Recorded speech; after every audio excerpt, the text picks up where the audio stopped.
केंद्र सरकार ग्रामीण भारत के लिए रोजगार की नई व्यवस्था विकसित करके भारत रोजगार और आजीविका मिशन ग्रामीण गारंटी विधेयक यानी 2025 यानी जिसका नाम दिया गया है वीबीजी रामजी बिल, जिसे लोकसभा से पास कर दिया गया है। ये नया कानून दशकों पुराने मनरेगा की जगह लेगा। नए कानून का मकसद न केवल रोजगार देना है बल्कि गांवों के ढांचे को आधुनिक और विकसित भारत के विजन के साथ जोड़ना है।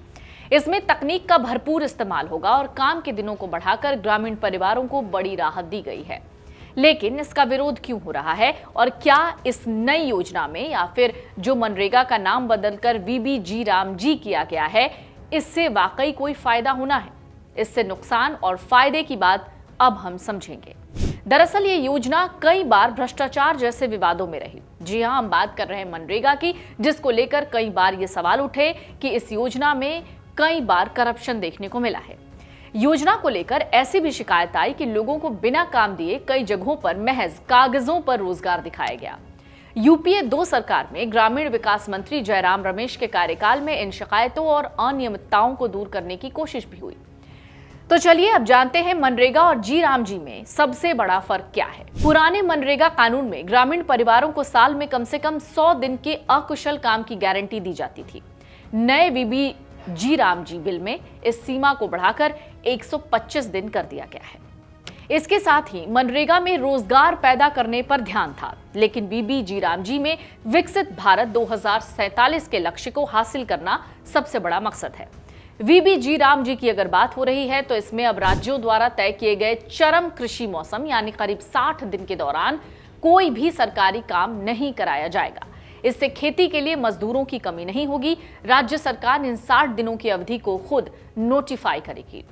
मनरेगा में दरअसल मजदूरी का पूरा यानी 100% खर्च केंद्र उठाता था।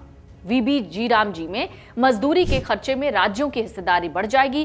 पूर्वोत्तर और पहाड़ी राज्यों के लिए केंद्र राज्य का खर्च जो अनुपात के आधार पर होगा वो 90 और 10 का होगा। अन्य राज्यों में अनुपात के आधार का जो फॉर्मूला होगा वो 60 और 40 का होगा।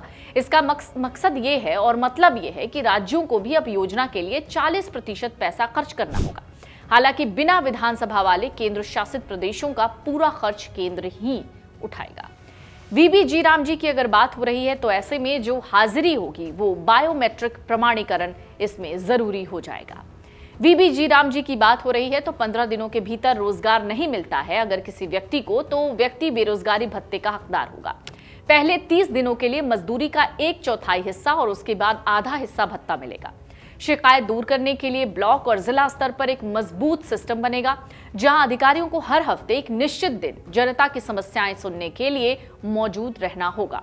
बात ट्रांसपेरेंसी की जाए तो वीबीजी रामजी का मकसद पारदर्शिता बढ़ाना है और नए कानून में आधुनिक तकनीक का भी सहारा लिया गया है। जैसे जो अटेंडेंस होगी, जो हाजिरी होगी, वो बायोमेट्रिक प्रमाणीकरण पर ही केंद्रित होगी। साथ ही योजना बनाने और धोखाधड़ी रोकने के लिए एआई यानी आर्टिफिशियल इंटेलिजेंस और सैटेलाइट इमेजनरी यानी जियो रेफरेंसिंग का इस्तेमाल किया जाएगा। हर काम की जगह पर एक जनता बोर्ड लगाया जाएगा ताकि लोग काम की जानकारी देख सकें। तो क्या ये किसानों और मजदूरों के लिए विधेयक फायदेमंद है? क्या है इसमें? दरअसल चूंकि राज्य सरकारें तय कर सकती हैं कि किस अवधि में बुआई और कटाई का ध्यान रखते हुए वीबीजी रामजी के तहत 60 दिन के लिए काम रोकना है। ऐसे में किसानों को अपने खेतों पर काम करने के लिए मजदूरों की कमी नहीं पड़ेगी, खासकर पीक सीजन के दौरान। इससे मजदूरों को भी मनरेगा के काम से अतिरिक्त अपने लिए बाकी स्रोतों से वेतन जुटाने में मदद मिलेगी। इतना ही नहीं, चूंकि किसानों के लिए मजदूर सही स्तर पर उपलब्ध रहेंगे, ऐसे में उन्हें अतिरिक्त वेतन पर मजदूरों को नहीं रखना होगा। कई बार किसानों पर पड़ने वाले इस अतिरिक्त बोझ का असर फसलों की कीमत पर पड़ता है, क्योंकि ज्यादा खर्च की वजह से उन्हें लाभ लेने के लिए फसलों के दाम बढ़ाने पड़ते हैं। इसके अतिरिक्त मजदूरों के लिए काम के दिन बढ़ाकर 100 से 125 किया गया है, यानी उन्हें आर्थिक तौर पर भी ज्यादा रकम हासिल करने में मदद मिलेगी।